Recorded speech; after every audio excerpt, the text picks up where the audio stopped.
right, as the Saints bounty story marches across NFL headlines, I'm joined here with NFL League expert Brad Wells. First question, what the hell? And what is the story exactly so far? So it's a story that involves obviously the New Orleans Saints and their former defensive coordinator, Gregg Williams. It's reported by the NFL after a 2-year investigation that Gregg Williams was involved in a bounty program where he actually paid his defensive players that he coached to go out and intentionally injure the opponent.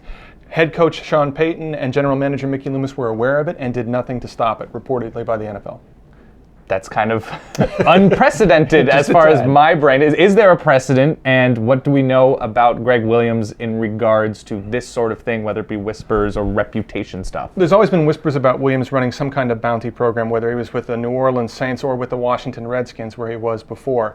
Regarding precedent, I can't think of any other time where this has ever happened in the NFL. You always hear about players potentially having a bounty or something like that, but never a coach being caught essentially handing money to players to say, injure this guy. Never happened, as far as I know. And so the history with Gregg Williams and the whispers that you talk about, specifically, what have we seen these past couple of years? Well, in 2006, there was a game against the Indianapolis Colts, and Gregg Williams was the defensive coordinator at that time for the Washington Redskins. And Peyton Manning, who's in the headlines a lot recently, took a hit in that game that injured his neck. And Tony Dungy has gone on record to say that it was that hit that has caused all the neck problems that Peyton Manning has had up until now, which ended up costing him the season last year.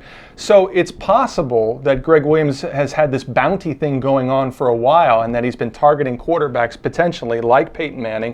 The two quarterbacks that were named in the recent investigation were Brett Favre in 2010 in the NFC Championship game and Kurt Warner in the divisional round against the Arizona Cardinals. And Jonathan Vilma, of course, the linebacker for the Saints, has been a name that has come across the wire as somebody being implicated in this story. What has his role been? Well, his role reportedly is that he slapped $10,000 on the table prior to the NFC Championship game and said, this goes to the guy that takes Brett Favre out of the game. And in that game, somebody broke Brett Favre's ankle or injured his ankle. So you put two and two together and Only the best stories start with slapping $10,000 on a table and demanding something. And Brett Favre. And Brett Favre. $10,000 in Brett Favre. And one of the stories that came out about this as it relates to this story is the punishment and how it could possibly relate to Spygate, which has been the harshest punishment we've seen these past few years. Do you expect fines, draft pick forfeitures? What do you expect? Absolutely. I mean, they're saying, people are speculating now this will be bigger than Spygate. Spygate cost the New England Patriots money and a first-round pick. This is an interesting situation because Gregg Williams does not work for the New Orleans Saints anymore. He works for the St. Louis Rams as their defensive coordinator. And if you're the Rams, how can you keep Gregg Williams as your defensive coordinator with this thing happening and with this distraction? So there's that element. And with the Saints, I'm expecting draft picks to be taken away, money. How can Sean Payton continue to be viewed as a trustworthy employee by Tom Benson, the owner, when he reportedly told Payton and general manager Mickey Loomis to stop the bounty program, and they refused to do so? And of course, it should be noted that Adam Schefter from ESPN.com did a lot of this reporting on the Jonathan Vilma stuff and from the NFL.